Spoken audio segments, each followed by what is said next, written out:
Welcome back to Indian Hollywood Fan, and today we are going to break down the first episode of What If. Before getting started, if you're new to the channel, please subscribe the channel, like and share the videos. Basically, the idea of this show is to show us some different scenarios. Like, what if instead of Steve Rogers, it was Peggy Carter who took the super soldier serum, and that's what the first episode is all about. And one thing I really like about the episode and the concept is that the changing moment of this timeline is not that Peggy Carter becomes Captain Carter, but the changing moment is that in the movie Captain America: The First Avenger, she's not present when Steve is is supplied with the super soldier serum. Instead, she is seated upstairs, but in this scenario, she's still around, and her decision not to go upstairs is what really changes the timeline, and this is basically the what if. So the Hydra assassin shoots Steve Rogers, and then he's injured and he's unable to take the serum. So obviously Peggy volunteers herself and she gets the serum and she becomes Captain Carter. And since the whole timeline has been changed, we see that everything else goes according to the movie. Red Skull gets his hands on the Tesseract, but the difference here is that Peggy goes on and confronts the Hydra soldiers, and she captures Arnim Zola very early in this story as opposed to the movie.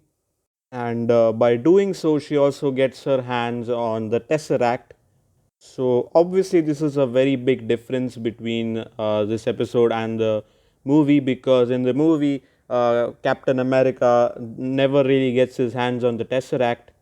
So Peggy gives the Tesseract to Howard Stark, and then he builds a suit for Steve Rogers. It is powered by the Tesseract.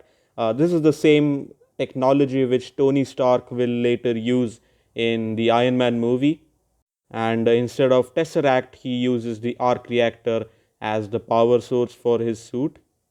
So in this story, Steve is still skinny, so he uses the suit like how Hulk Buster is used in Infinity War.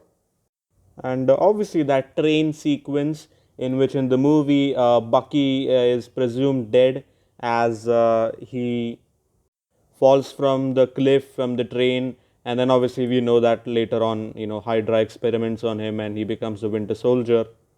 But obviously in this scenario he is still alive, and instead Red Skull gets his hands on Steve and the suit which has the Tesseract, so finally he gets the Tesseract back.